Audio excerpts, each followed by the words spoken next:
Bismillahirrahmanirrahim. Assalamualaikum warahmatullahi wabarakatuh.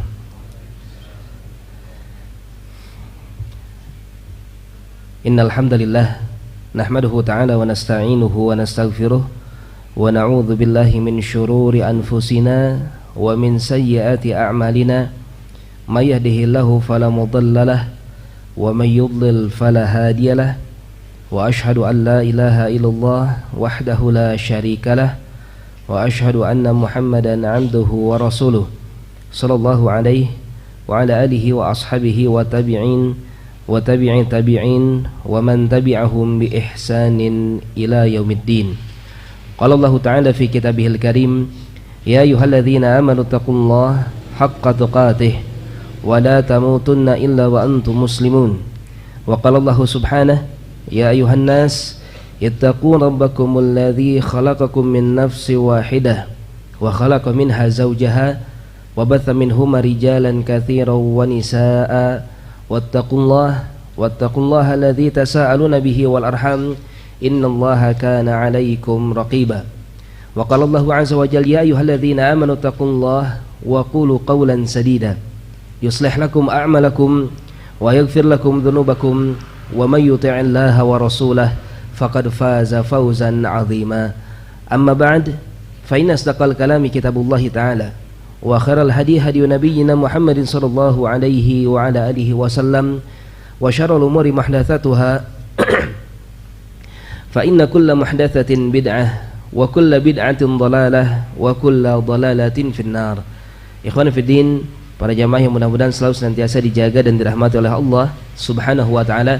Walhamdulillah, kita bersyukur kepada Allah Tabaraka wa Ta'ala. Kita memuji Allah Subhanahu wa Ta'ala yang telah menganugerahkan kepada kita berbagai macam anugerah, berbagai macam pemberian, yang tentu saja ini semua mewajibkan kepada kita untuk mengamalkan berbagai macam ayat, ya, agar kita bersyukur kepada Allah Subhanahu wa Ta'ala.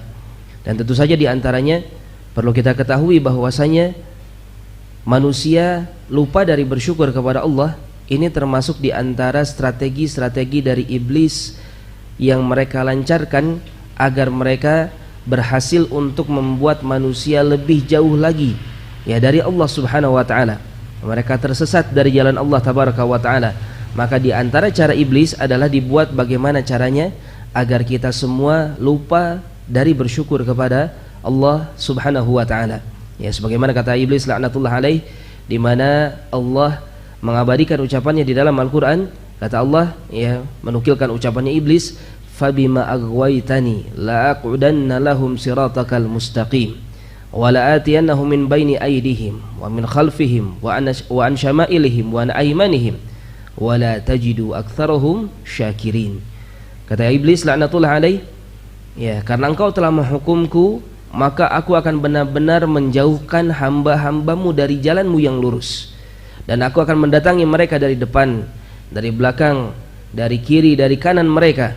Dan niscaya engkau akan dapati kebanyakan dari mereka tidak bersyukur kepada dirimu. Maka dari itu, tidak bosan-bosannya untuk kita saling mengingatkan untuk terus bersyukur kepada Allah Subhanahu wa taala atas nikmat yang begitu melimpah, nikmat yang begitu banyak, ya. Dan tidak terkecuali nikmat yang kita sedang berada di dalamnya sekarang, di mana Allah mempermudah bagi kita untuk bermajelis ilmu, untuk kita bahas insyaallah qala Allah wa qala Rasul, apa kata Allah Subhanahu wa taala dan apa kata Rasul sallallahu alaihi wa ala alihi wasallam. Baik. Maka insyaallah kita akan melanjutkan pembahasan kita pada kitab, ya, Wasfun Nar, sifat-sifat dari an-nar, sifat-sifat dari neraka. Baik. Tentang neraka ini, ya, kenapa kita perlu tahu, sedikit kita ulangi kembali, kenapa kita harus tahu, mengenal tentang neraka, ya. Karena neraka adalah satu ciptaan Allah Subhanahu wa taala yang Allah ciptakan dalam rangka untuk menghukum manusia. Allah Subhanahu wa taala jadikan azab yang ada di dalamnya sebagai ancaman. Taib. Di dalam beberapa ayat bahkan Allah tegaskan dzalika yukhawwifullahu bihi ibadah, karena Allah Subhanahu wa taala memang benar-benar menakut-nakuti hambanya dari ancaman-ancaman tersebut, dari azab-azab tersebut. Artinya apa? Allah Tabaraka wa Ta'ala menghendaki kita takut kepada Allah Subhanahu wa Ta'ala.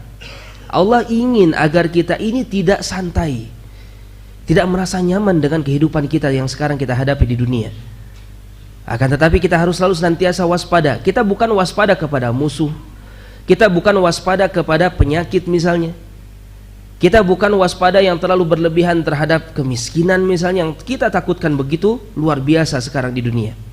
Harusnya yang kita takutkan, yang kita khawatirkan adalah azab, adalah siksa, adalah berbagai macam hal yang Allah Tabaraka wa Ta'ala siapkan bagi hamba-hambanya yang berhak untuk mendapatkan hukuman-hukuman tersebut di dalam neraka Jahannam.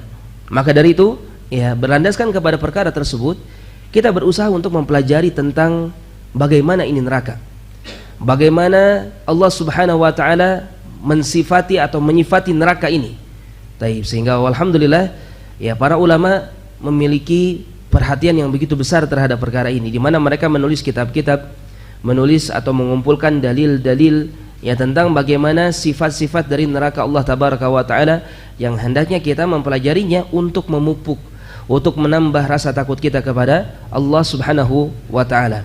Dan ketahuilah, orang yang paling takut kepada Allah siapa? Adalah seorang ulama. Innama yakhsyallaha min ibadihi al-ulama. Sesungguhnya yang paling takut kepada Allah dari kalangan hamba-hambanya, merekalah orang-orang yang berilmu. Sehingga kata Al-Hasan Al-Basri, setiap kali seorang bertambah berilmu kepada Allah, dia harusnya tambah takut kepada Allah. Sehingga kapan kita mengatakan seorang dikatakan dia seorang alim, seorang yang berilmu, adalah mereka yang memiliki rasa takut yang kuat, yang besar kepada siapa? Kepada Allah Subhanahu wa Ta'ala. Bukan mereka yang sombong, bukan mereka yang angkuh, bukan mereka yang justru ya terlihat sekali ketidaktakutannya kepada Allah Subhanahu wa Ta'ala, berani merubah-rubah agama, ya, berani berbicara tentang agama dengan tanpa menggunakan dalil, ya, berani berbicara di depan Allah dan Rasulnya, mendahului Allah dan Rasulnya. Maka ini merupakan cerminan dari orang-orang yang justru tidak berilmu sama sekali. Kenapa? Karena ini menunjukkan dia tidak punya rasa takut sama sekali kepada Allah dan Rasulnya. Maka dari itu, ya, kita berusaha. Tentu saja kalau kita ingin mengejar level para ulama, jelas sangat jauh, ya. Para ulama begitu luar biasa, Allah Tabaraka wa Ta'ala menjadikan mereka sebagai contoh yang sangat-sangat hebat sekali. Akan tetapi bukan berarti kita tidak boleh atau tidak berusaha, ya, untuk mengejar atau mengikuti langkah-langkah mereka, mengikuti jejak-jejak mereka, ya. Di antaranya apa? Mari kita mempelajari tentang neraka ini supaya kita punya rasa takut yang kuat kepada Allah Subhanahu wa Ta'ala. Para jamaah yang mudah-mudahan dijaga dan dirahmati oleh Allah Subhanahu wa Ta'ala. Di pembahasan sebelumnya, ya, kita telah membahas tentang bagaimana pentingnya takut terhadap neraka. Kemudian di bab yang selanjutnya, ya, bab yang ketiga atau fasal yang ketiga, pasal yang ketiga, penjelasan tentang pintu-pintu neraka, ya. Kita bacakan saja secara ringkas karena ini hanya pendek saja. Selanjutnya nanti kita akan membahas tentang bagaimana begitu dahsyatnya, begitu besarnya, ya, derajat panas dari neraka Jahannam. Adapun tentang pintu neraka, ya, yang pertama disebutkan di dalam surat Al-Hijr ayat yang ke-44.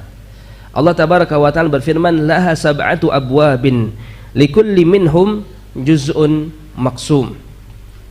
Kata Allah Tabaraka wa Ta'ala, neraka ini memiliki 7 pintu, ya, dan bagi setiap pintu tersebut ada bagiannya sendiri-sendiri yang telah Allah Subhanahu wa Ta'ala siapkan.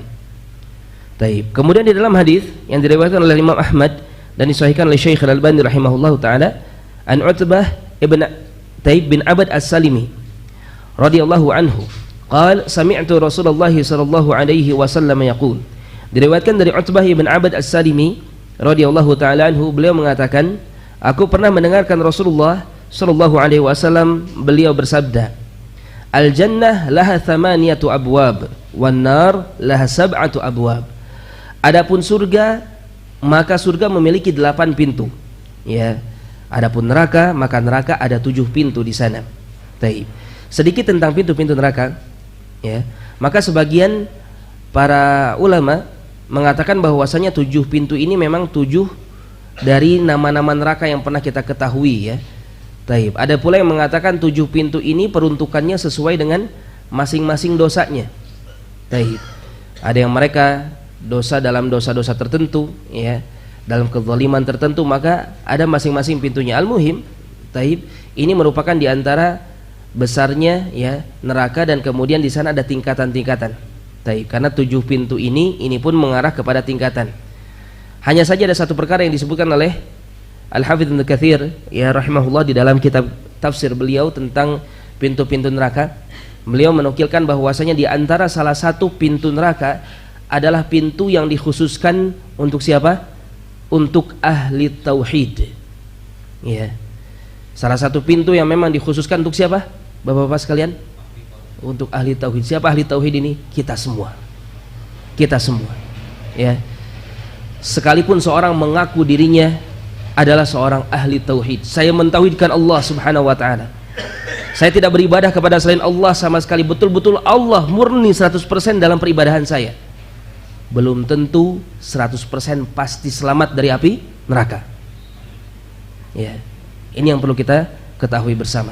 Ada satu pintu neraka yang memang Allah Subhanahu wa taala persiapkan bagi siapa? Bagi mereka kaum muslimin, bagi mereka ya bahkan pengikut Rasulullah sallallahu alaihi wasallam. Tentu saja bagi mereka kaum muslimin yang banyak bermaksiat kepada Allah tabaraka wa taala. Dan sekalipun kita ketahui bersama bahwasanya yang namanya kaum muslimin ketika mereka masuk ke dalam neraka, mereka tidak akan kekal di sana. Betul. Ya. Seorang muslim ketika masuk ke dalam neraka, dia tidak akan kekal di sana. Allah tabaraka wa taala akan menyelamatkannya. Akan tetapi sekali lagi, neraka ini bukanlah satu tempat yang kita bisa menganggap remeh tentang tempat ini. Bukanlah satu tempat yang kita bisa berkompromi dengannya, tidak sama sekali. Ya, azab neraka itu begitu mengerikan. Azab neraka adalah satu perkara yang jangan sampai kita menganggap remeh terhadap azab ini. Ya, menganggap bahwasanya kita mampu untuk menahan. Maka dari itu hendaknya kita berhati-hati dari yang namanya azab an-nar, azab neraka. Ya, maka itulah tentang pintu-pintu neraka. Kita akan berpindah kepada pasal yang selanjutnya, al-faslur rabi', ya pasal yang keempat tentang syiddatu harriha, tentang betapa besar atau kuat atau dahsyatnya panas dari api neraka ini. Tentang perkara ini, maka penulis dari kitab ini menuliskan beberapa dalil, baik dari ayat ataupun dari hadis-hadis Nabi kita Muhammad sallallahu alaihi wasallam. Di antaranya adalah apa yang Allah tabaraka wa taala sebutkan di dalam surah Al-Baqarah ayat yang ke-24. Allah tabaraka wa taala berfirman, "Fa in lam taf'alu wa lan taf'alu fattaqun nar allati waquduha an-nas wal hijarah u'indat lil kafirin."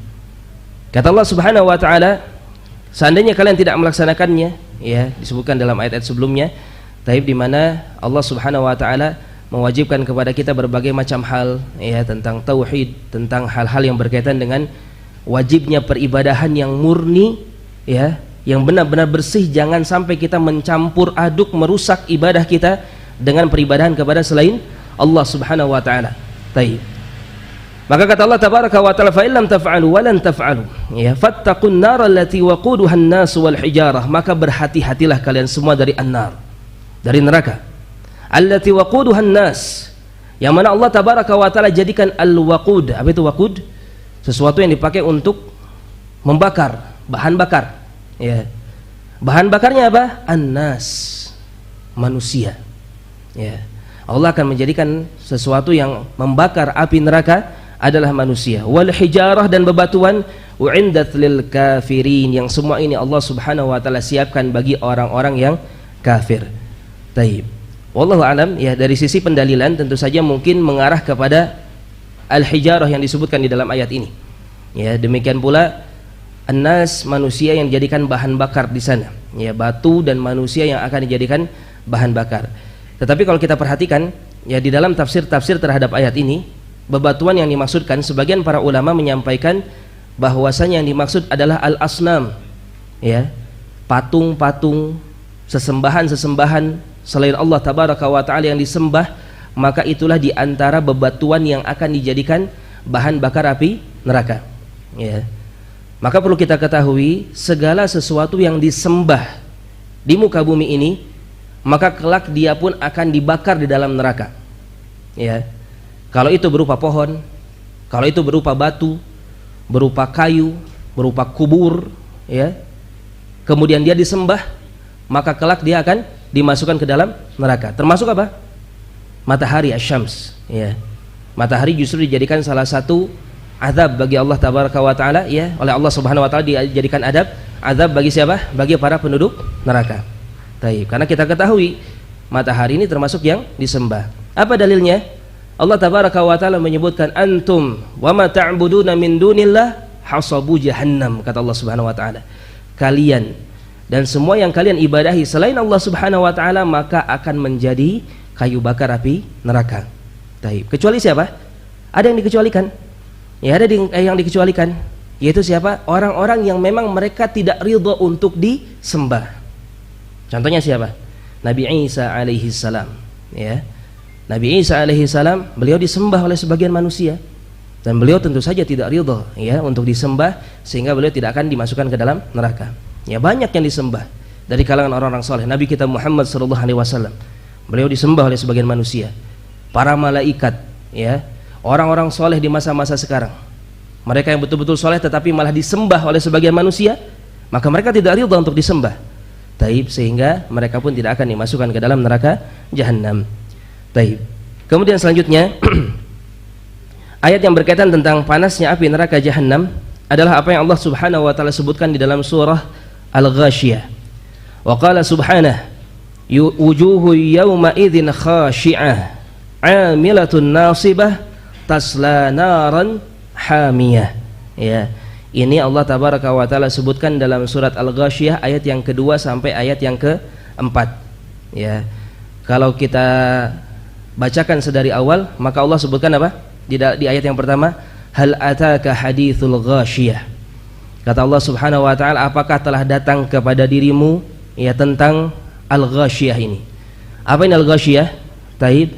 Al-Ghashiyah disebutkan di dalam tafsir As-Sa'di oleh Syekh Sa'di rahimahullah ta'ala, yadhkuru ta'ala ahwala yawmal qiyamah wa ma fiha minal ahwal at-tamah wa annaha taghshal khalaiq bisyada'idiha fayujazuna bi'amalihim wa yatamayyazuna ila fariqaini, fariqan fil jannah wa fariqan fis sa'ir.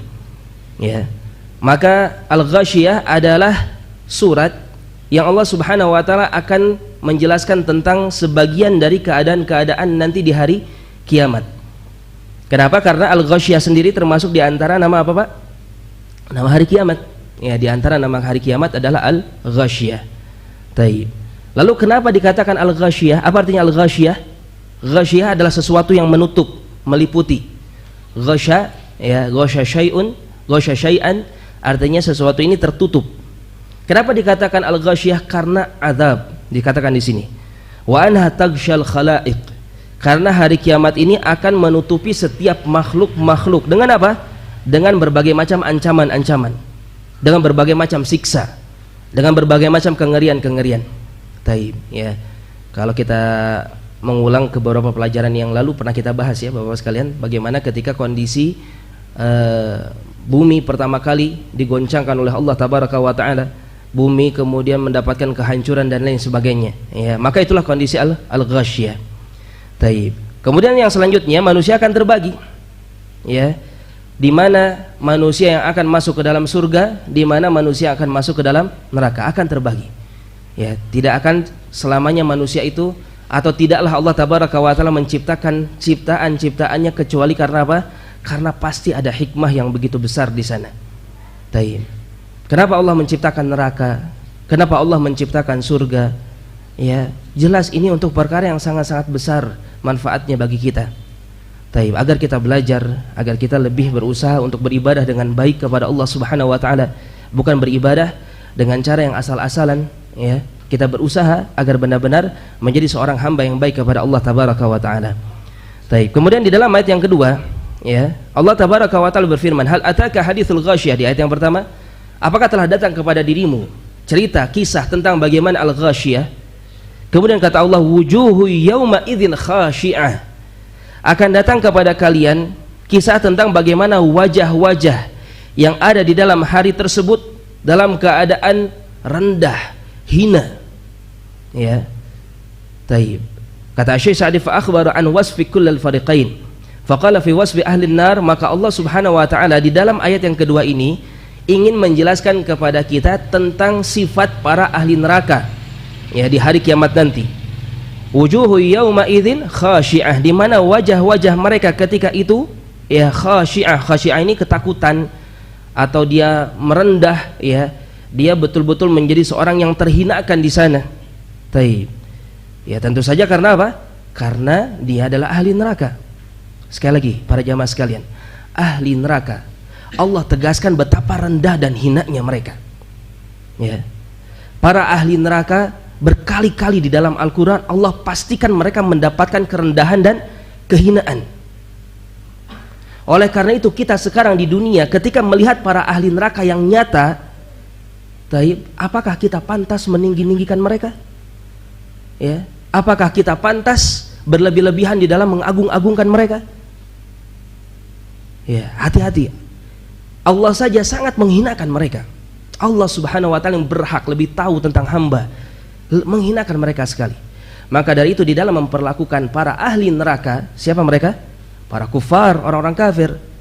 Ikutilah sebagaimana Nabi kita Muhammad sallallahu alaihi wasallam memperlakukan mereka. Ya. Taib.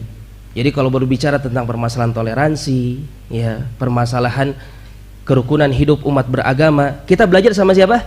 Sama Rasulullah sallallahu alaihi wasallam. Jangan belajar sama orang kafir. Taib. Kesalahan yang nyata di mana kaum muslimin belajar toleransi sama orang kafir. Ya. Kalau belajar sama orang kafir nantinya bagaimana? Salah. Coba lihat bagaimana orang-orang kafir di dalam bertoleransi kata mereka di negara-negara mereka, ya. Negara-negara besar mereka ada muslim di sana bagaimana? Disiksa, dizalimi. Taib. Memperlakukan dengan hal yang tidak benar, ya. Bahkan sebagian kelakuannya seperti pencuri, seperti siapa? Ya itulah bangsa Yahudi yang sekarang sedang naik daun ya di media-media. Taib. Orang-orang Yahudi ini memang luar biasa buruknya mereka. Tetapi kalau kita melihat bagaimana Nabi kita Muhammad SAW di dalam memperlakukan mereka, orang-orang Yahudi, orang-orang Nasara ada di Madinah ketika Nabi kita menjadi pemimpin di kota tersebut, ya. Dan Rasulullah memperlakukan mereka sebagaimana mestinya, tidak berlebih-lebihan. Taib. Bahkan Rasulullah memberikan aturan kepada para sahabat, kalau mau bermuamalah, bekerja, berdagang, silahkan. Rasulullah pun menggadaikan baju perangnya kepada seorang Yahudi, ya. Berarti ini apa? Satu perkara yang diperbolehkan bagi kita untuk bermuamalah dengan mereka. Mau bekerja silakan, tetapi cukupkan itu dalam perkara itu saja. Ya, berteman boleh saja, tetapi jangan sampai pertemanan kita berlebih-lebihan sehingga kita mencintai orang kafir, tetapi kaum muslimin, saudara-saudara kita, para ahli surga, ya, kita malah menjauhi mereka semua. Taib, ya. Kemudian hati-hati juga kalau kita bermuamalah dengan orang kafir, bagaimana? Perhatikan kalau mereka mulai merendahkan agama kita atau mereka merendahkan diri kita karena kita sebagai seorang muslim, tinggalkan. Ya, tinggalkan. Jangan mau bermuamalah, berteman dengan orang kafir yang merendahkan kita.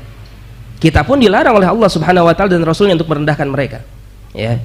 Kita katakan mereka kafir, mereka ahli neraka berdasarkan apa? Berdasarkan kekufurannya. Adapun manusianya, ya, maka kita tidak mengorek-orek aibnya, ya, tidak merendahkan, menghinakan, tidak, itu bukan bagian dari Islam. Taib. Akan tetapi kalau sudah mulai sebaliknya, mereka merendahkan kita, ya, maka muslim harus punya izzah, muslim harus punya kekuatan, muslim harus punya kehormatan, jangan mau diinjak-injak oleh orang-orang kafir. Taib. Ya, maka dari itu ayat ini salah satu pelajaran yang kita dapatkan, Allah Subhanahu wa taala begitu merendahkan terhadap para ahli neraka. Ya, kata Allah, wujuhu yauma idzin khasyi'ah. Apa kata Allah? Kondisi mereka amilatun nasibah. Mereka adalah orang-orang yang telah melakukan berbagai macam amalan-amalan. Dan amalan ini nasibah, amalan yang berat, capek, lelah mereka ini. Ya. Tetapi apa kata Allah di dalam ayat yang setelahnya? Tasla naran hamiyah. Tetapi ternyata amalan-amalan tersebut justru malah membuat mereka masuk ke dalam neraka. Ya. Taib. Dan neraka yang dikatakan di sini naran hamiyah, neraka yang panas. Hamiyah itu yang sangat panas sekali. Ini gambaran, ini dalil atau ini alasan kenapa ayat ini dibawakan dalam pembahasan tentang panasnya api neraka, karena memang dikatakan di sini apa? Naran hamiyah, neraka yang sangat-sangat panas sekali.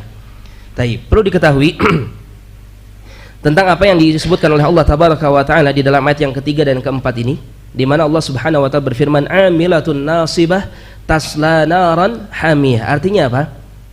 Di sini pelajaran bagi kita, ada sebagian manusia yang mereka ini melakukan berbagai macam amalan-amalan. Bahkan amalannya itu membuat mereka lelah, membuat mereka capek. Tetapi apa yang terjadi? Tasla naran hamiyah, justru malah membuat mereka masuk ke dalam neraka. Ya. Taib, sehingga hati-hati, kita tidak boleh menafikan ya. Sebagian manusia yang beramal, taib, tidak semua yang namanya amalan itu bisa teranggap baik. Justru ada yang kalimat ini sebagai amalan ya. Tetapi justru malah membuat pelakunya masuk ke dalam neraka. Ya waliyadzubillah, semoga Allah melindungi kita semua tentu saja. Taib. Bagaimana ini? Yang pertama tentu saja mereka yang beramal dengan apa? Beramal dengan berbagai macam keburukan-keburukan, maksiat. Ya. Jangan salah, orang maksiat itu tidak enak selalu. Ya, mereka berkorban itu untuk bermaksiat. Ya, mereka mau minum khamr, mereka harus mengorbankan tubuhnya. Mereka yang berzina, mereka mengorbankan kehormatannya. Lelah, capek mereka itu mendapatkan celaan, ya, dan lain sebagainya. Taib. Mereka mau mencuri, sama berkali-kali mereka harus berdusta, berbohong, ya, menipu dirinya sendiri, menipu hati nuraninya. Mereka yang korupsi dan lain sebagainya. Ya, mereka harus berlelah-lelah, bercapek-capek untuk melakukan setiap kemaksiatan itu semua. Taib. Ujung-ujungnya apa kata Allah? Tasla naran, justru mereka masuk ke dalam neraka gara-gara perbuatannya tersebut. Ini yang pertama, ya. Perbuatan maksiat apapun itu yang melelahkan manusia justru bisa membuat mereka masuk ke dalam neraka. Kemudian tentang ayat ini, Umar bin Khattab radhiyallahu taala anhu, ya. Umar, seorang yang begitu luar biasa, ya, sahabat yang terbaik setelah Abu Bakar As-Siddiq radhiyallahu taala anhu. Ya, sahabat yang begitu mulia, memiliki keutamaan yang sangat besar. Ya, Rasulullah SAW menyatakan bahwasanya beliau termasuk di antara ahli surga, al-mubasysyaruna bil jannah, dan berbagai macam keutamaan dimiliki oleh seorang Umar bin Khattab radhiyallahu taala anhu. Satu waktu beliau pernah bertemu dengan seorang pendeta Yahudi. Tiba-tiba Umar menangis melihat kondisi pendeta Yahudi ini. Ya, tiba-tiba Umar menangis. Ditanyakanlah kepada Umar bin Khattab radhiyallahu taala anhu, "Kenapa engkau menangis, wahai Umar?" Ya. Kata beliau, "Aku melihat pendeta ini, aku teringat ayat Allah Subhanahu wa taala." Ayat apa? Ayat yang tadi kita bahas. Amilatun nasibah tasla naran hamiyah. Ada orang-orang yang mereka beramal dengan amalan yang begitu melelahkan, capek. Ya, seperti pendeta Yahudi ini, kata Umar. Ya, dia beribadah, dia menunjukkan seakan-akan dirinya seorang yang soleh, dia menunjukkan seakan-akan dirinya seorang yang baik, padahal dia masuk neraka, kata Umar bin Khattab radhiyallahu taala anhu. Ya, betapa menyedihkannya kondisi dia, kata Umar bin Khattab radhiyallahu taala anhu. Ya, oleh karena itu sekali lagi ini merupakan peringatan yang keras, ya, dari Allah Subhanahu wa taala bagi kita semua, agar jangan sampai kondisi kita, ya, termasuk di antara orang-orang yang demikian adanya. Tapi mari kita baca sedikit tentang bagaimana penafsiran dari para ulama tentang ayat yang tadi kita sebutkan. Ya, kembali tafsir dari Asy-Syaikh Sa'di rahimahullahu taala yang akan kita bahas. Ya, ketika Allah tabaraka wa taala berfirman amilatun nasibah, taib, ay tabi'atun fil adzab tajurru ala wujuhiha wa taksha wujuhuhum an-nar wujuhahum an-nar. Taib. Mereka beramal dengan amalan yang begitu keras, yang kuat, ya, yang melelahkan, membuat mereka capek. Yakni amalan ini justru, ya, membuat mereka lelah. Tetapi lelahnya untuk apa? Untuk mendapatkan azab. Lelahnya mereka membuat wajah-wajah mereka ditarik, kemudian dilemparkan ke dalam neraka. Ya, dan kemudian selanjutnya yang terjadi adalah wajah-wajah mereka tertutupi oleh berbagai macam siksa yang ada di dalam neraka. Taib. Wa yuhtamalu anna al-murad biqaulihi wujuhu yawma idzin khashi'ah 'amilatun nasibah fid dunya likaunihim fid dunya ahlu ibadat wa amal.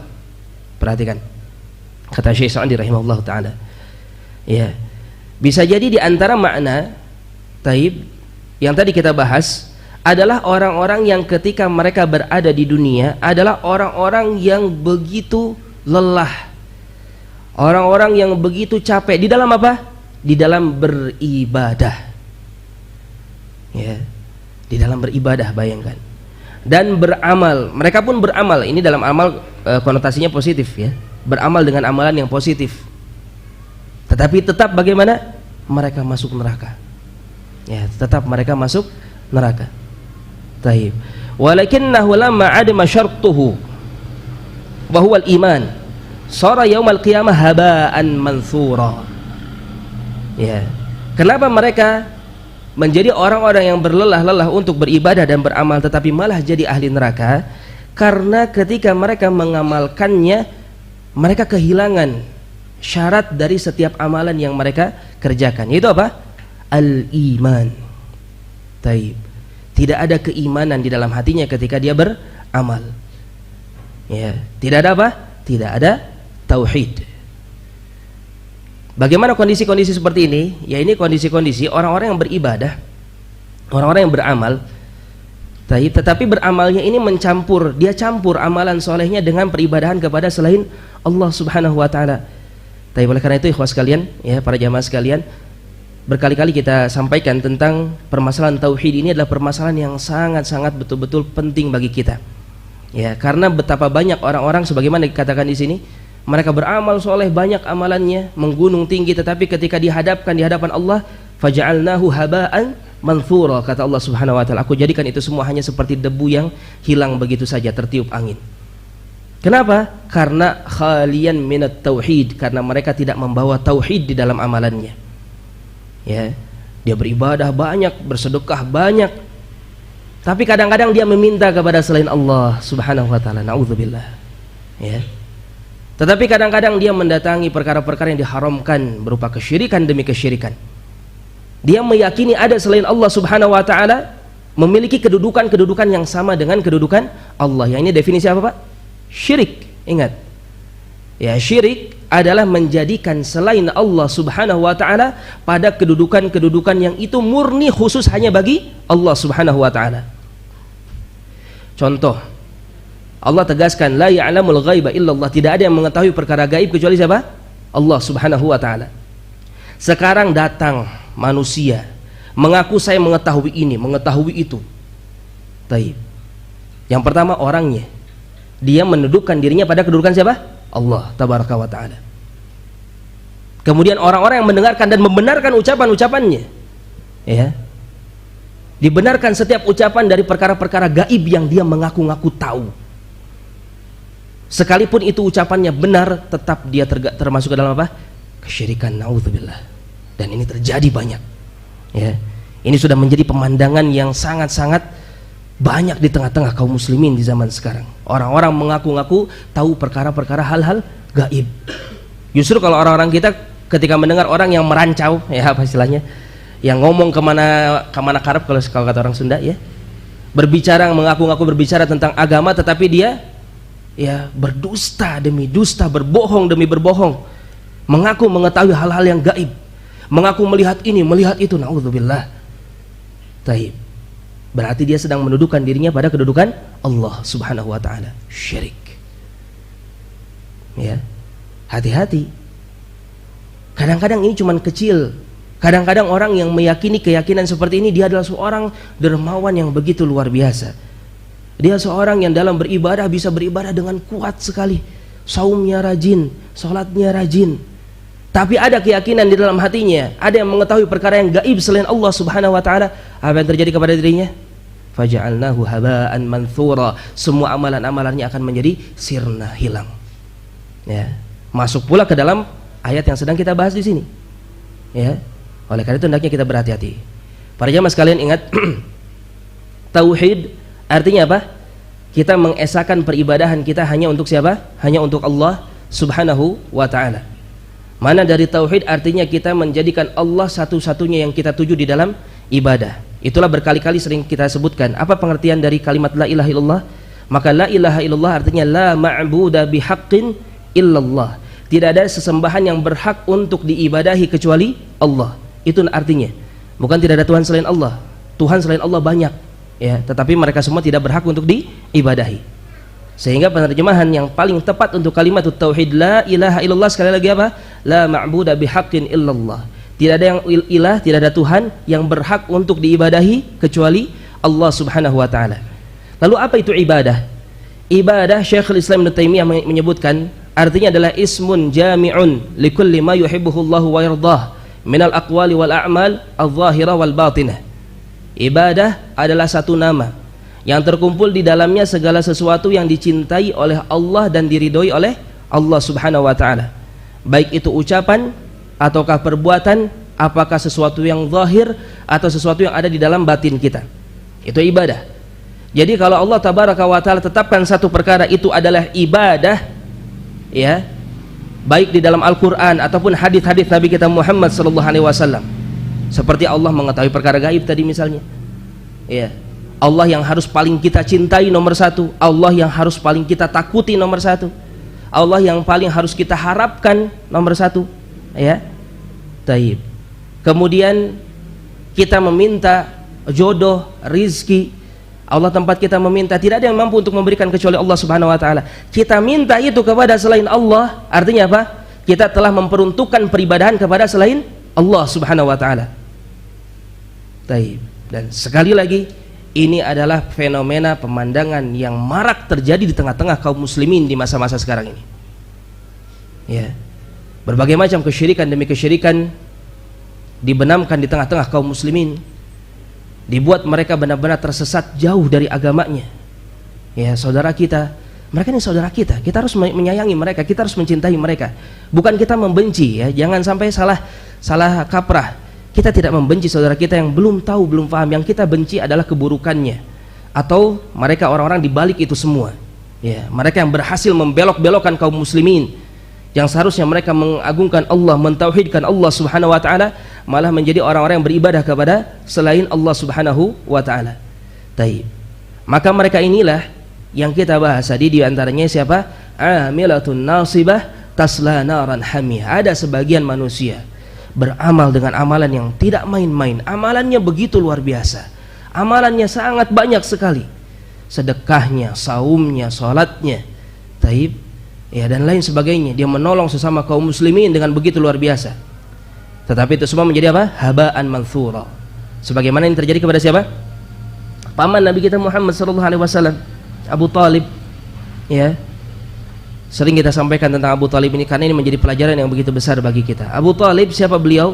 Orang yang membela Nabi kita Muhammad alaihi salatu wasallam. Amalan yang tidak bisa kita lakukan sekarang ini. Ya. Ketika Rasulullah sedang disakiti, beliau pasang badan. Ketika ketika keluarganya Abu Talib diboikot oleh para penduduk Makkah pada waktu itu, Abu Talib bersabar karena begitu sayangnya beliau kepada Nabi kita Muhammad sallallahu alaihi wasallam.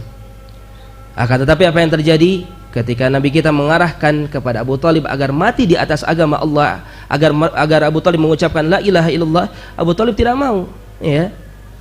Justru mengatakan apa? Ala millati Abdul Muttalib, aku mati di atas agamanya Abdul Muttalib, sehingga matilah beliau dalam kondisi kafir. Apa kata Rasulullah? Azab bagi Abdul Muttalib. Apakah beliau dapat syafaat? Dapat syafaat, khusus Abu Talib. Orang kafir satu-satunya yang dapat syafaat hanya Abu Talib. Apa syafaatnya? Berupa peringanan azab, bukan keluar dari neraka. Enggak bisa sama sekali. Orang kafir musyrik itu kekal di neraka, ya, mereka kekal di dalam neraka. Bagaimana kondisinya? Kata Rasulullah, beliau diberikan 2 sendal, dan sendal ini begitu panas. Saking panasnya, yang mendidih bukan hanya tubuhnya tetapi apa? Otak di bagian atasnya mendidih gara-gara panasnya sendal dari Abu Talib. Ingat, ini azab yang paling ringan di dalam neraka.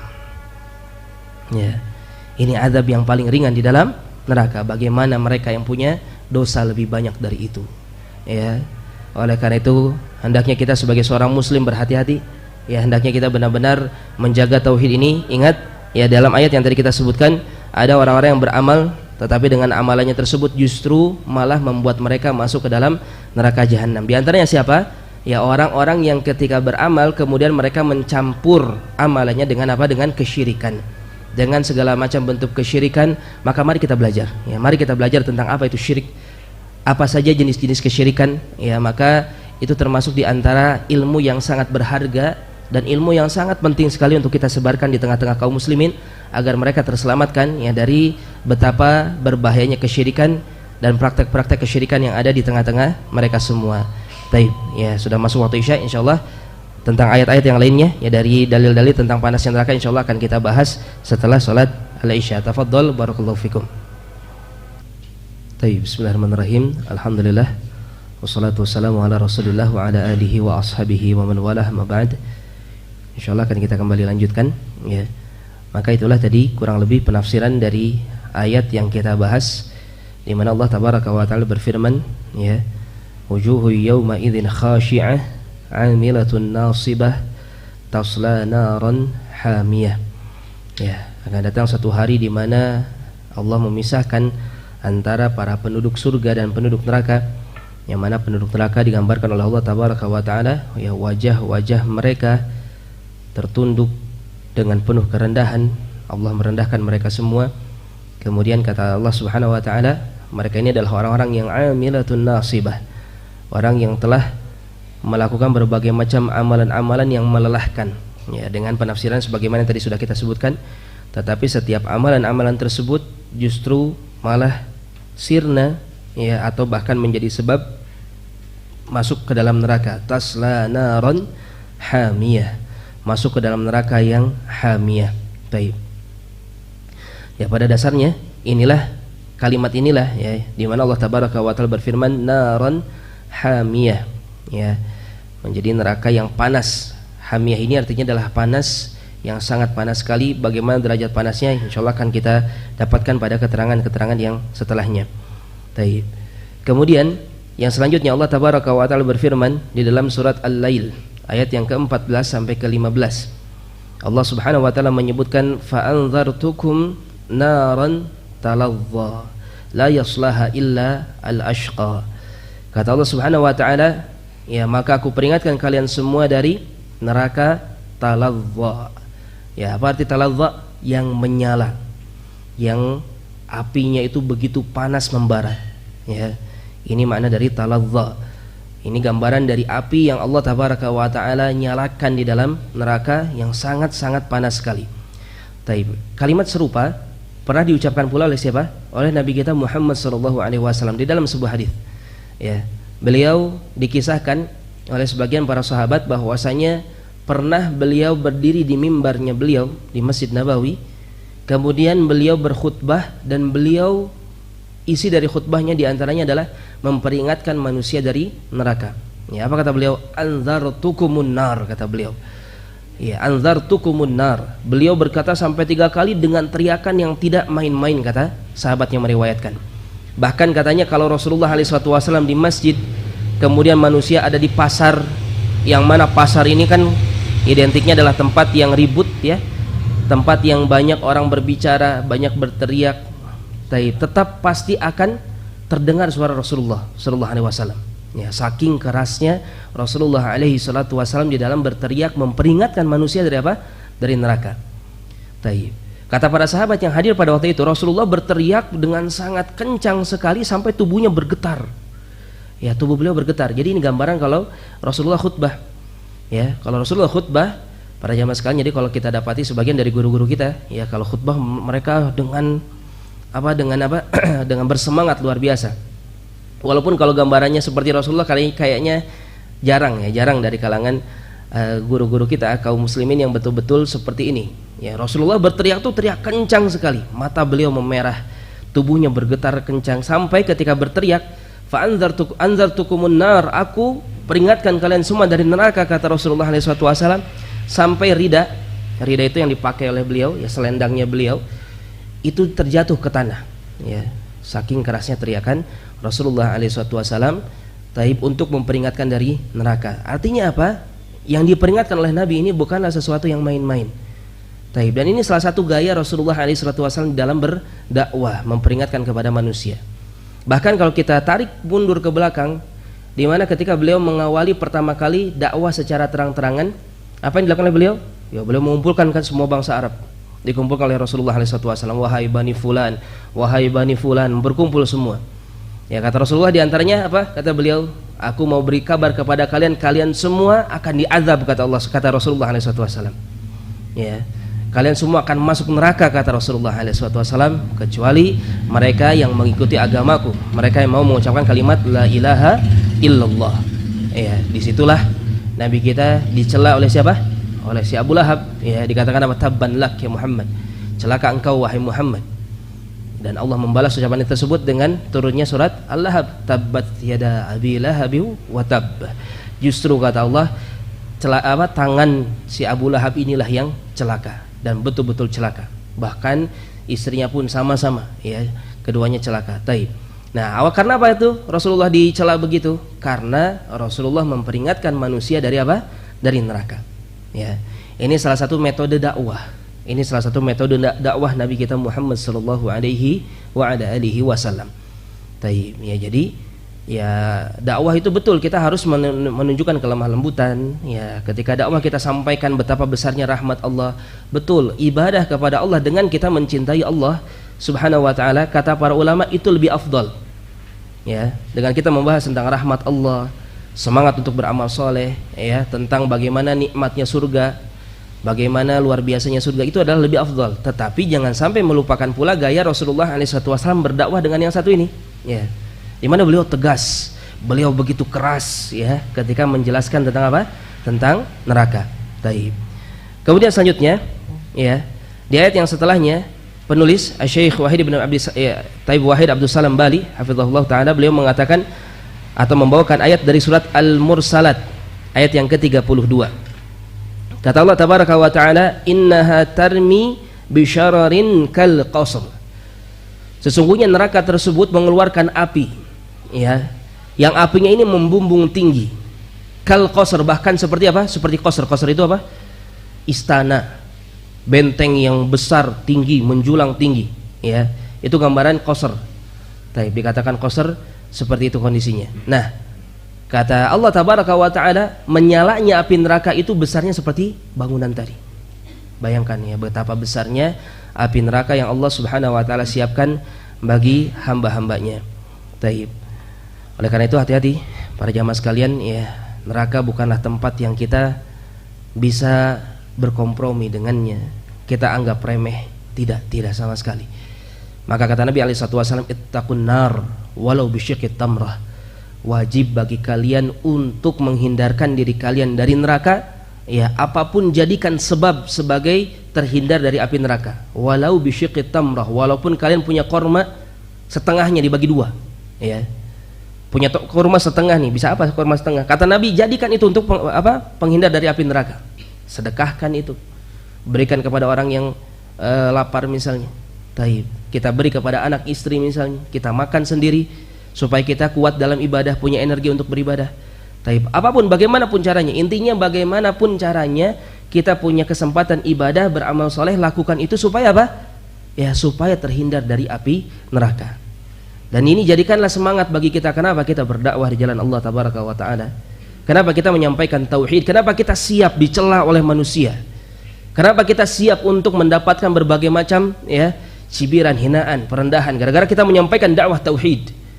Tapi bukan karena ingin dipuji, ya, bukan karena untuk menampilkan kebaikan diri kita, tidak sama sekali.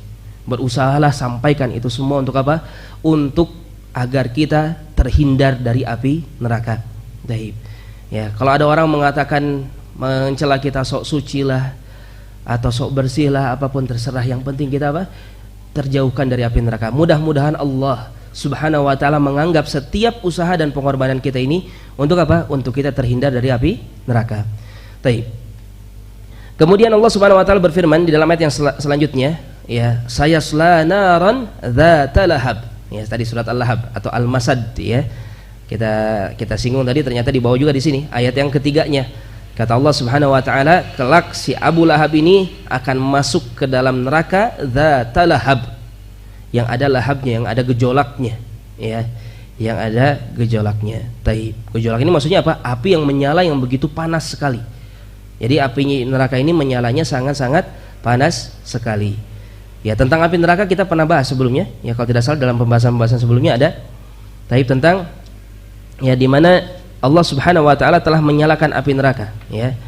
Kita ketahui bahwasanya api neraka yang ada sekarang ini itu telah menyala. Taib. Dikatakan bahwasanya api neraka dinyalakan selama 1000 tahun kata Rasulullah SAW. Hadisnya sahih. Ya, hadisnya sahih. Semua yang ada di dalam kitab ini, maka Syekh Wahid bin Abdul Salam Bali hafizahullah taala betul-betul menseleksi hadis-hadis, hanya hadis-hadis yang sahih saja.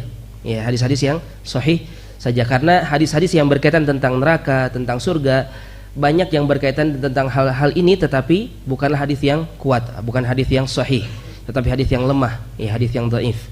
Taib. Nah, di antara hadis-hadis tersebut disebutkan bahwasanya api neraka dinyalakan selama 1000 tahun. Hatta marrat kata Rasulullah, sampai api ini berubah berwarna merah. Uqida 'alan nar alfasanah, dinyalakan lagi selama 1 tahun, ya 1000 tahun. Hatta byaddat, sampai berwarna putih. Kemudian dinyalakan lagi 1000 tahun, hatta swaddat, sampai dia berwarna hitam. Ya. Taib, lihat, bayangkan, pernah lihat Bapak-bapak api berwarna hitam, warna putih saja? Kayaknya nggak pernah ya, tidak pernah kita melihat api berwarna putih di dunia. Ya, tetapi di neraka itu di antara api yang Allah Subhanahu wa taala siapkan untuk mengadab makhluk-makhluknya. Waliyadzubillah. Semoga Allah melindungi kita semua. Taib. Kemudian sekarang kita akan berpindah kepada hadis-hadis ya tentang panasnya api neraka ini. Sebuah hadis diriwayatkan oleh Al-Imam Al-Bukhari dan Al-Imam Muslim rahimahumallahu taala di dalam kedua kitab sahihnya. An Abi Hurairah radhiyallahu taala anhu, dari Abu Hurairah radhiyallahu anhu. Ada yang tahu siapa nama Abu Hurairah? Sering kita bahas. Abdurrahman ibn Sakhrin. Ahsan, barakallahu fiik. Dari mana beliau? Dari negeri mana? Ada yang tahu? Ada yang ingat? Beliau dari suku Daus Ad-Dausi Al-Yamani, ya, dari Yaman. Abu Hurairah itu adalah seorang taib yang hijrah ke Madinah. Hijrahnya beliau ke Madinah itu di tahun ke-7 Hijriah. Sedangkan Nabi kita Muhammad SAW meninggal tahun berapa, Pak? 11 Hijriah. Jadi berapa tahun Abu Hurairah bersama Rasulullah? 4 tahun. Ya. Selama 4 tahun Abu Hurairah bersama dengan Rasulullah SAW, beliau meriwayatkan lebih dari 5.000 hadis dari Nabi kita Muhammad SAW. Ya, taib. Bayangkan, sudah berapa tahun Pak kita berislam? Ya, sudah berapa ribu hadis yang kita hafalkan? Taib. Ya, maka sangat jauh kondisi kita dengan mereka para sahabat radhiyallahu taala anhum. Mari kita ikuti jejak mereka. Ya, mari kita ikuti. Itulah gambaran seorang muslim sejati. Muslim itu belajar, punya ilmu agama, ya, menghafal Quran, menghafal hadis. Taib, mereka punya kekuatan yang begitu luar biasa. Ya, kalau kita mau mengikuti atau menyamai mungkin sulit. Kata Nabi SAW apa? Lau anfaqta mithla Uhudin dhahaban. Kalau engkau menginfakkan sebesar gunung Uhud emas. Kemarin saya dapat dari di grup WhatsApp ya, ada yang mencoba menghitung berapa kira-kira emas yang dinilai dengan gunung Uhud. Gunung Uhud itu panjangnya 7 km, ya, lebarnya 3 km, tingginya 1077 meter. Dikalikan itu dengan harga emas yang ada, kurang lebih berapa ratus triliun lah angka yang muncul. Apa kata Nabi? Lau anfaqta mithla Uhudin dhahaban. Engkau punya emas sebesar gunung Uhud, engkau sedekahkan semuanya. Ma balagha mithla mudda ahdihim. Tidak akan pernah melewati walaupun hanya dengan segenggam yang diinfakkan oleh para sahabat-sahabat Rasulullah SAW. Jauh. Tidak pernah bisa menyamai pahalanya mereka. Maksudnya apa? Karena mereka beramal soleh tidak hanya dengan kuantitas ya, tapi dengan kualitas. Kata Umar bin Khattab radhiyallahu taala anhu berbicara tentang keimanan Abu Bakar As-Siddiq radhiyallahu taala anhu. Ya. Kata Umar, kalau seandainya keimanan Abu Bakar ditimbang dalam satu timbangan, kemudian keimanan seluruh penduduk dunia di timbangan yang satunya, tetap masih lebih berat keimanannya siapa? Abu Bakar As-Siddiq radhiyallahu taala anhu. Taib. Menunjukkan betapa besarnya kualitas keimanan. Iman itu butuh kepada apa? Iman itu butuh kepada ilmu. Ya. Kita tidak bisa meningkatkan keimanan kita kalau kita tidak tahu ilmu agama dengan baik. Taib. Ya, maka dari itu hendaknya kita berusaha bersemangat ya, terus sebagaimana para ulama terkisahkan di antara mereka ketika sedang sakaratul maut masih membahas tentang ilmu-ilmu agama. Ya, ketika sedang kondisi apapun mereka membacakan hadis-hadis Nabi Muhammad SAW dan yang lainnya. Maka dari itu ya bersemangatlah, bersemangat di dalam berilmu, berdakwah ya, dan tentu saja itu semua harus dilandaskan kepada apa? Kepada Al-Quran dan Sunnah Nabi kita Muhammad sallallahu alaihi wa ala alihi wasallam. Baik, kembali lagi, Abu Hurairah radhiyallahu taala anhu meriwayatkan sebuah hadis ya dari Nabi kita Muhammad alaihi salatu wasallam. Beliau mengatakan, narukum hadhihi ma yuqidu banu Adam, api kalian ini ya yang mampu dinyalakan oleh anak-anak Adam. Taib. Wallahu alam, saya pernah melihat api dinyalakan di satu pabrik ya. Pabrik apa itu? Adalah pabrik spare part motor gitu ya. Yang dinyalakan 1000 derajat Celcius. Wallahu alam, apakah pernah ada yang lebih dari itu? Mungkin ada saja ya dengan teknologi zaman sekarang. Ya. Itu besi masuk ke situ, besi langsung meleleh. Taib. Itu api di dunia. Apa kata Nabi, kita perhatikan. Api kalian ini, sebesar apapun api tersebut yang mampu untuk dinyalakan oleh seorang anak Adam, kata Rasulullah, juz'un wahidun, itu hanya satu bagian, kata Rasulullah. Min sab'ina juz'an min nari jahannam, dari 70 bagian api neraka jahannam. Taib. Qalu wallah in kanat lakafiyah, kata para sahabat radhiyallahu anhum, demi Allah wahai Rasulullah, demi Allah, api yang ada di dunia saja sekarang itu sudah cukup membakar kami. Ya. Api ya sebagaimana gambarannya tadi kita sebutkan. Taib. Ya, jangankan tubuh kita yang lembek, yang rapuh. Ya, besi saja bisa langsung panas, bisa langsung meleleh. Kayu yang kuat, yang kokoh yang kita bisa pakai untuk bangunan dan lain sebagainya, ya masuk di lahap api, selesai, habis. Berbagai macam benda-benda yang kuat oleh api ini hancur. Taib. In kanat lakafiyah, kata Rasul, kata para sahabat, api yang ada di dunia saja sudah cukup menghancurkan kami wahai Rasulullah sallallahu alaihi wasallam. Qal, kata Rasulullah alaihi wasallam, innaha fadlat 'alaiha bi 69 juz'a. Belum ada apa-apanya, kata Rasulullah. Adapun neraka jahanam, apinya ya 69 kali lipat lebih banyak lagi, lebih panas lagi daripada api yang ada di dunia. Taib. Ya, ini gambaran bagaimana panasnya api neraka jahanam. Taib. Oleh karena itu, para jamaah sekalian, ya, kalau kita berbicara api yang kecil saja sepertinya sudah cukup melelahkan ya. Saya pernah melihat orang yang terkena luka dengan nisbatul huruk.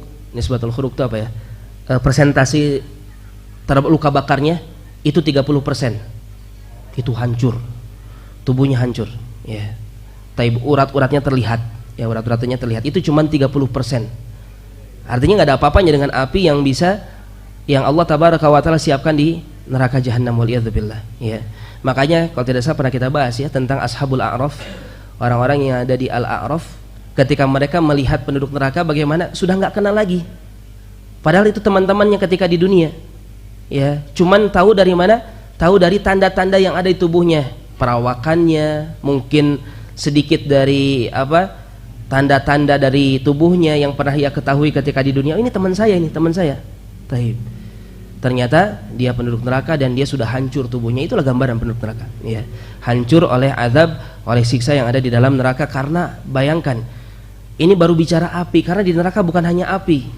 Ya, nanti kita bahas di sini. Ada air juga yang panas, mendidih. Taib.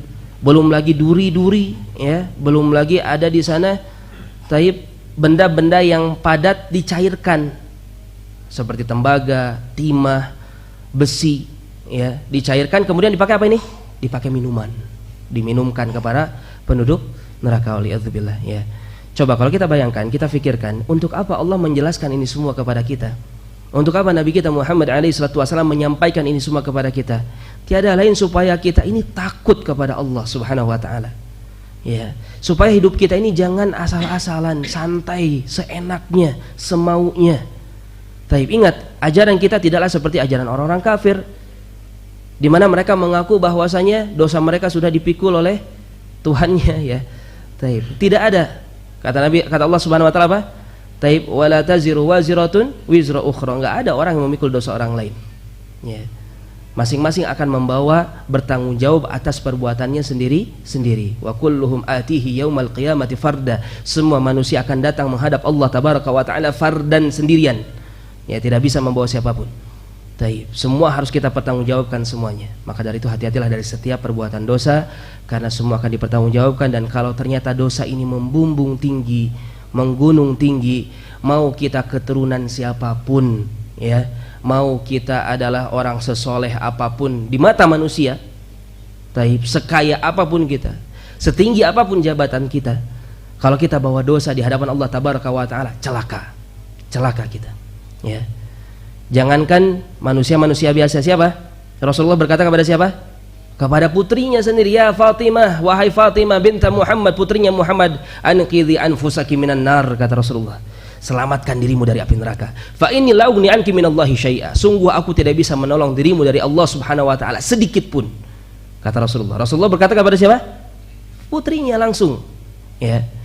Sehingga orang yang mengaku cucu Rasulullah, mengaku keturunan Nabi Muhammad SAW, betul, kita muliakan mereka sesuai dengan kedudukannya, ya. Sejauh ini pendapat saya pribadi dan apa yang dinasihatkan oleh guru-guru para masyayikh, ya, gak boleh kita mempermasalahkan apa? Taib asal usul keturunan manusia, itu termasuk di antara perkara jahiliyah, ya. Tetapi permasalahannya adalah yang mereka dakwahkan ini kesyirikan masalahnya nih. Ya, mereka meminta manusia untuk menyembah mereka. Taib. Mereka mengajarkan berbagai macam keburukan kepada manusia. Ini yang jadi masalah. Ini yang harus kita perangi. Ya, ini yang harus kita jelaskan kepada umat. Ya, mereka mengaku dirinya pasti selamat dari api neraka, enggak ada. Fatimah saja, putri Rasulullah, oleh Rasulullah bagaimana dikatakan tadi? Fa inni la ugni anki minallahi syai'a, kata Rasulullah. Aku enggak bisa menolong kau dari Allah sedikit pun, enggak bisa. Taib, apalagi selain Fatimah, putri Rasulullah SAW, apalagi kita. Ya, kita bukan siapa-siapa, kita manusia biasa. Taib, mau dia mengaku ustadz, mengaku kiai, mengaku ajengan, apapun itu, maka tidak ada yang bisa menjamin dirinya pasti selamat dari api neraka. Ya, justru seorang semakin berilmu seharusnya semakin takut kepada Allah Subhanahu wa taala. Ya, mudah-mudahan Allah Subhanahu wa taala menyelamatkan kita semua dari mengerikannya api neraka. Taib. Kemudian satu periwayatan yang terakhir, ya, kita bacakan di sini. Penulis membawakan, ya, satu hadis yang terakhir pada bab ini dalam sebuah hadis yang diriwayatkan oleh Abu Daud, An-Nasa'i dan At-Tirmidzi dengan hadis yang hasan sahih. Ya, hadis ini adalah hadis yang hasan, derajatnya hasan. Taib. Disebutkan di dalam hadis, "Lama khalaqallahu al-jannah qala li Jibril." Ketika Allah Tabaraka wa taala menciptakan surga, Allah Subhanahu wa taala berkata kepada Jibril, "Idhhab fanzur ilaiha." Pergilah engkau wahai Jibril dan lihat kepada surga tersebut. Fadhahaba fanadhara ilaiha, maka Jibril pun pergi dan melihat kepada surga tersebut. Thumma jaa faqal, kemudian Jibril kembali dan berkata kepada Allah Subhanahu wa taala, "Ay Rabb wa izzatik, la yasma'u biha ahadun illa dakhalaha."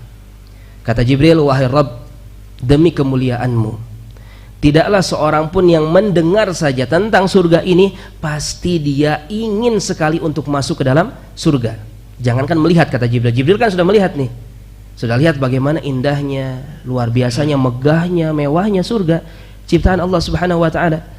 Kata Jibril, kalau ada orang jangankan lihat, dengar saja, itu pasti pingin sekali masuk ke dalam surga, kata Jibril alaihissalam. Thumma haffaha bil makarih.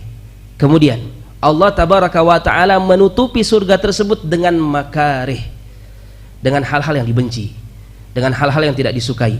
Ini merupakan ibarah dari apa?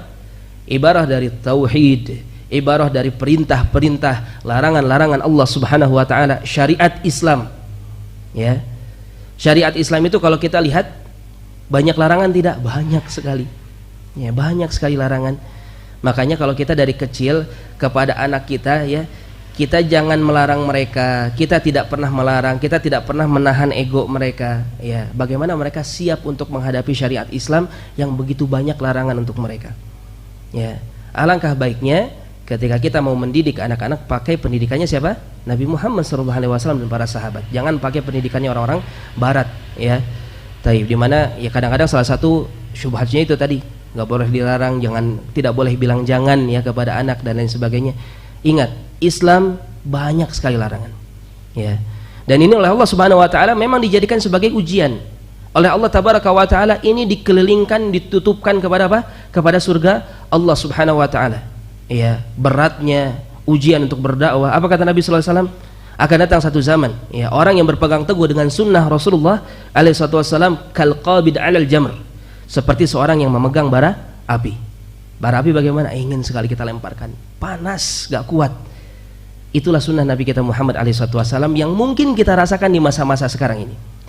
Ketika kita berusaha untuk mengajarkan kepada kaum muslimin agar mereka berpegang teguh dengan ajaran Rasulullah SAW, dicela, dihina, dituduh, direndahkan. Ya, ingin kita lepaskan, ingin ikut sajalah sama kaum muslimin. Tetapi kata Rasulullah SAW, ya, justru mereka inilah yang benar-benar berpegang teguh dengan sunnah Nabi, siap berkorban, siap merasakan ujian dan tantangannya. Itulah yang akan mendapatkan berbagai macam kebaikan-kebaikan. Taib. Nah, itulah gambaran bagaimana surga Allah Subhanahu wa taala ditutupi oleh al-makarih. Tsumma qala, kemudian Allah berkata, ya Jibril, wahai Jibril, idhhab fanzur ilaiha, lihat lagi. Wahai Jibril, lihat lagi. Pergilah engkau dan lihat lagi bagaimana surga sekarang. Fadhahaba fanadhara ilaiha. Jibril pun pergi dan Jibril melihat kembali kepada surga yang telah ditutupi oleh berbagai macam hal-hal yang tidak disukai tadi. Tsumma jaa faqal, ay rabb wa izzatik laqad khasyitu alla yadkhulaha ahadun. Wahai Rabb, demi kemuliaanmu. Kalau tadi Jibril bilang apa? Jangankan orang mendengar, ya, jangankan orang melihat, orang mendengar saja pasti pengen masuk surga, wahai Rabb. Setelah ditutupi seperti itu, apa kata Jibril? Ya Rabb, aku khawatir gak ada orang yang mau masuk ke dalam surga. Ya, ini kata Jibril alaihissalam. Ini gambaran apa? Gambaran ketika manusia sulit untuk diajarkan kepada mereka ajaran-ajaran yang datang dari Allah dan Rasulnya. Ya, disampaikan tentang perintah, larangan, taib, tentang perkara yang haram, tentang perkara yang halal. Ya, di masa-masa sekarang saja, taib, banyak hal-hal yang itu dilarang dalam agama tetapi sudah menjadi kebiasaan kaum muslimin di tengah-tengah kita. Ya, dan sebagian mereka sulit untuk menerimanya. Yang gampang saja, para wanita contohnya apa? Kerudung, ya, bapak-bapak. Taib.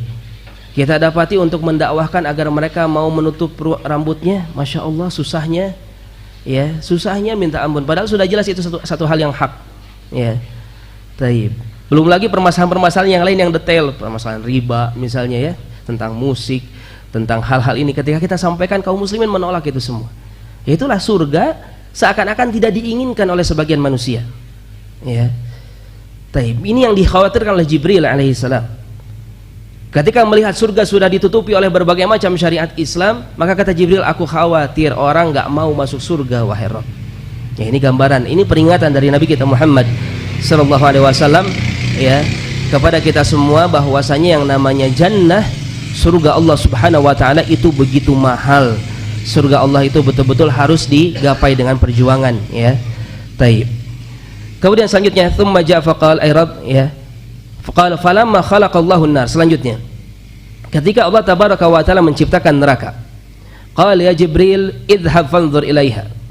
Sekarang Allah tabaraka wa taala berkata kepada Jibril, wahai Jibril, pergilah dan lihat kepadanya, lihat kepada neraka. Fadhahaba fanadhara ilaiha. Maka Jibril pun melihatnya, pergi dan melihatnya. Tsumma jaa faqala, kemudian kembali dan berkata, ay Rabb wa izzatika la yasma'u biha ahadun fayadkhuluha. Ya, kata Jibril alaihissalam, wahai Rabb, ya, sama seperti tadi, jangankan melihat, mendengar saja tentang neraka pasti tidak ada orang yang mau masuk ke dalamnya, kata Jibril alaihissalam. Karena apa? Melihat panas apinya yang begitu dahsyat, ya, melihat berbagai macam kengerian-kengerian di dalamnya. Taib, ya, makanan, minuman, tempat yang begitu mengerikan, hewan-hewan. Jadi di neraka itu, para jamaah sekalian, ada di antara sifat azabnya adalah hewan-hewan. Ya, ada kalajengking yang apa itu? Kalau orang Sunda bilangnya seseretnya, ya, apanya ya? Racunnya itu sebesar pohon kurma. Coba bayangkan, sebesar apa kalajengking yang besar sekali. Ular badannya sebesar sapi, ya. Dan banyak hal-hal yang lain yang sangat-sangat mengerikan. Itu dijadikan hewan-hewan yang ada di dalam neraka dan dipakai untuk apa? Untuk menyiksa para penduduk neraka. Ada keterangannya tentang perkara ini. Taib, ya. Sampai-sampai kata Jibril, jangankan melihatnya, mendengar pun pasti manusia tidak mau masuk ke dalam neraka. Taib. Qal, kemudian selanjutnya Allah berkata, ya, fahaffaha bisyahwat. Maka selanjutnya Allah tabaraka wa taala pun menutupi neraka dengan apa? Dengan syahwat. Ya, dengan hal-hal yang menarik, dengan hal-hal yang betul-betul disukai, dicintai oleh manusia.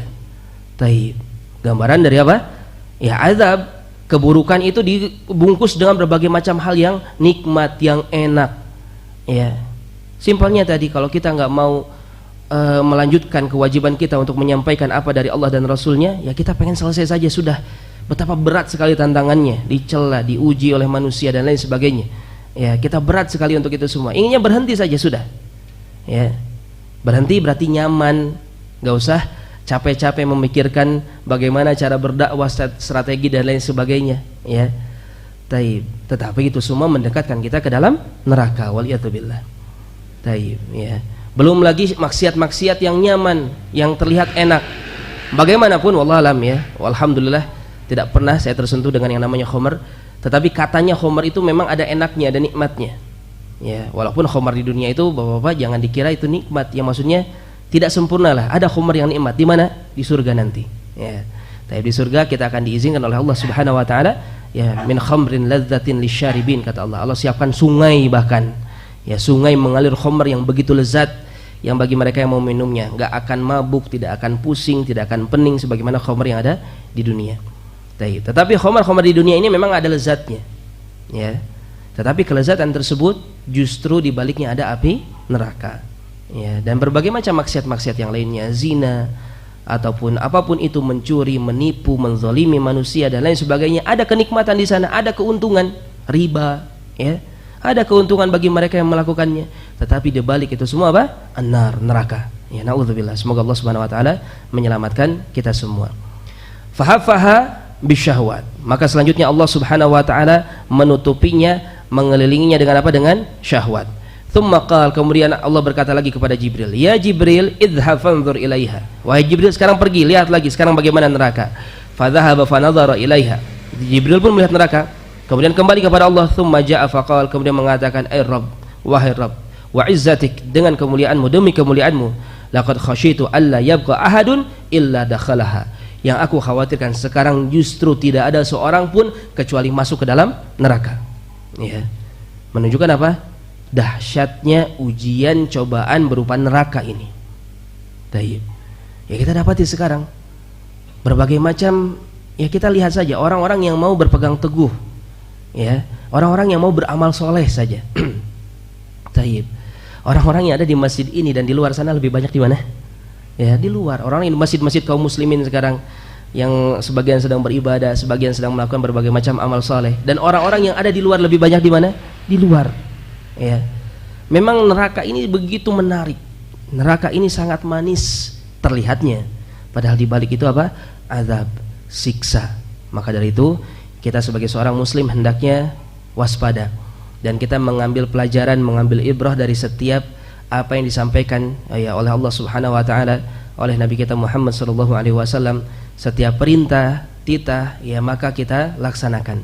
Setiap larangan, maka jangan pernah berani sedikit pun untuk mendekati setiap larangan-larangan yang datang dari Allah dan Rasulnya. Ya, berusahalah. Jadilah kita orang yang benar-benar mengambil sumber agama ini ya dari sumber yang tepat. Dari mana? Dari Al-Quran dan dari hadis-hadis Nabi kita Muhammad sallallahu alaihi wa ala alihi wasallam. Maka itulah ya sedikit tentang bagaimana panasnya gejolak api neraka, ya. Maka kalau berbicara panas api neraka bukan hanya dari api saja.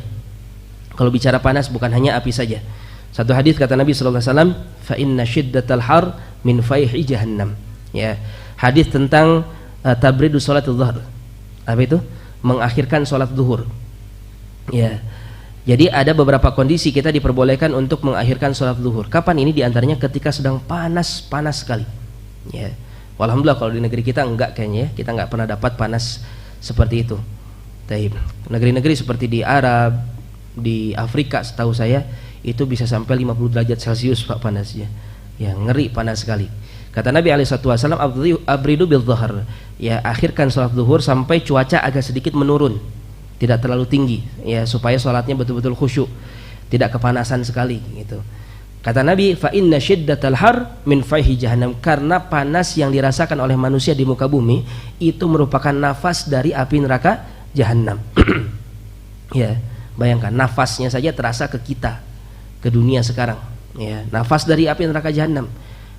Ya, bagaimana aslinya, bagaimana real nyatanya, ya, api yang begitu panas ini. Maka dari itu para jamaah sekalian, ya mari kita berusaha untuk menjadi hamba Allah Subhanahu wa taala yang taat, yang patuh, yang tunduk terhadap setiap perintah ya, dan kita tinggalkan setiap apa yang dilarang di dalam agama kita. Fa hadza ma yata'allaq bid dars, ini saja mungkin yang bisa kita sampaikan dari pelajaran kita di malam hari ini. Mudah-mudahan bisa bermanfaat untuk kita semua. Wallahu a'lam bishawab. Taib, sebelum tutup barangkali ada yang mau bertanya, Bapak-bapak silakan.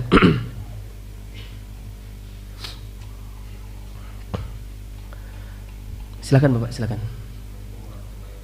Waalaikumsalam warahmatullahi wabarakatuh.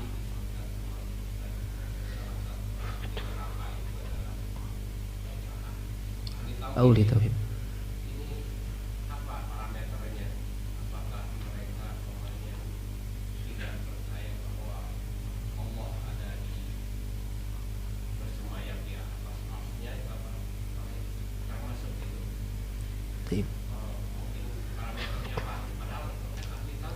Taib.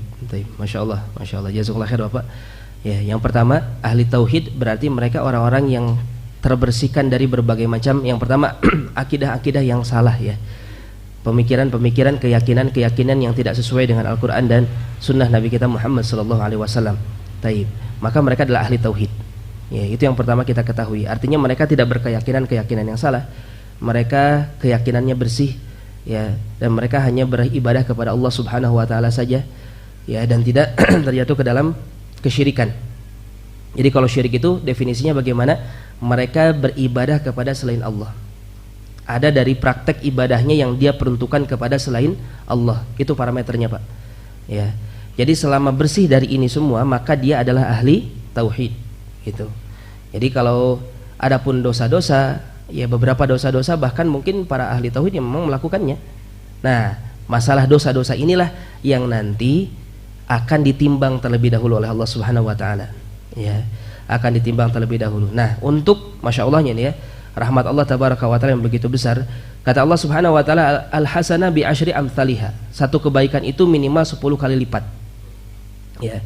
Jadi kalau misalnya dikatakan ada orang ternyata ketika ditimbang, nanti kan ada timbangan amal baik, ada timbangan amal buruk. Ketika ditimbang ternyata dia beramal dengan amalan dosa 10 dan punya 10 amalan dosa. Ini permisalan aja ya, permisalan aja. Dia beramal dosa 10, dia punya ketaatan 10. Ini lebih berat mana Pak? Amal taat.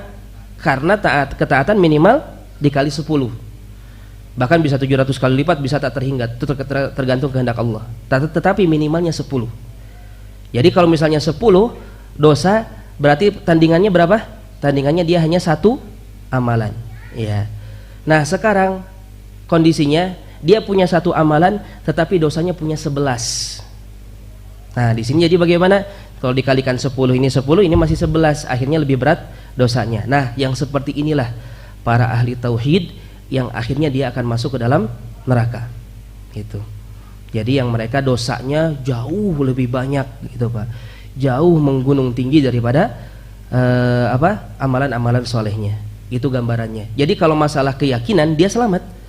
Ya, dia keyakinan tahu yang benar bagaimana cara berkeyakinan, cara berakidah. Kemudian dia pun beribadah hanya kepada Allah. Dia tidak meyakini bahwasanya selain Allah boleh disembah. Bagus keyakinannya, tetapi itu tidak dibarengi dengan amalan soleh yang banyak. Seperti itu, dan dia tidak bertaubat. Kalau dia bertaubat saja dari salah satu dosa, misalnya dari 11 dosa tadi, dia taubat satu saja kepada Allah, dosanya dihapus, dia pun dapat 1 pahala apa? Taubat itu pahala ya. Taubat itu pahala, akhirnya pasti dia pun akan diampuni oleh Allah Subhanahu wa taala. Itulah gambaran orang-orang yang banyak dosa tapi ternyata ketika ditimbang ya tetap lebih berat amalan solehnya. Ya, kenapa? Karena amalan soleh ini berkali-kali lipat di sisi Allah Subhanahu wa taala. Di sini kita bisa melihat bagaimana rahmat Allah begitu besar bagi kita, ya. Rahmat Allah begitu besar bagi kita sehingga jangan pernah menganggap remeh yang namanya amalan soleh sedikit pun. Seperti itu Pak, kurang lebih ya gambarannya. Taib. Sehingga tadi kita dapatkan kata Nabi apa? Ittaqun nar walau bisyikki tamrah. Hindarkan diri kalian dari neraka walaupun dengan korma dibagi 2, ya. Taib. Jangan remehkan sedekah dengan jumlah yang kecil, yang sedikit. Taib. Mungkin 1.000 rupiah sehari, 5.000 rupiah, 2.000 rupiah. Ada orang di pinggir jalan minta-minta.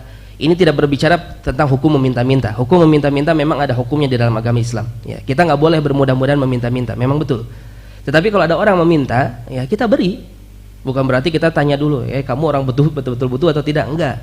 Ya, tidak boleh seperti itu. Taib. Orang meminta berarti dia butuh. Zahirnya butuh, kita beri saja. Ya, kita beri saja.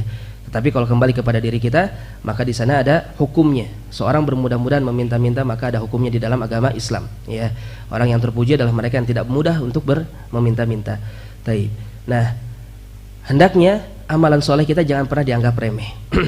Sedekah 1.000 rupiah atau sedekah misalnya ada orang bersedekah 100.000 per bulan, tapi dia punya gaji sebulan cuma 300.000. Ya. Kemudian ada orang sedekah 1 bulan dia bisa bersedekah 10 juta rupiah, tapi gajinya 100 juta sebulan misalnya. Ya. Mana yang lebih besar pahalanya? Yang 100.000, karena lebih berat bagi dia. Ujiannya lebih berat bagi dia, tantangannya lebih berat bagi dia. Daripada yang 10 juta tadi, ya tetapi dia ringan bagi dia punya uang banyak. Untuk bersedekah. Maka dari itu jangan pernah menganggap remeh dari yang namanya apa? Amal soleh. Ya, setiap dari kita punya kesempatan untuk mendapatkan pahala yang besar, belum lagi pelipat gandaan dari Allah, belum lagi keikhlasan yang ada di dalam hati kita, itu dinilai sama Allah. Ya, keimanan kita, keinginan kita untuk menyembunyikan amalan-amalan soleh itu pun dinilai juga sama Allah. Ya, maka dari itu rugi sekali kalau kita tidak menyambut kasih sayang dan cinta Allah dan rahmat Allah yang begitu besar ini. Ya, mending kita cari keriduan Allah daripada keriduan manusia.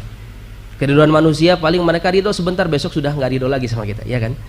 Paling mereka cuma muji sebentar, setelah itu nggak suka lagi sama kita. Itulah manusia.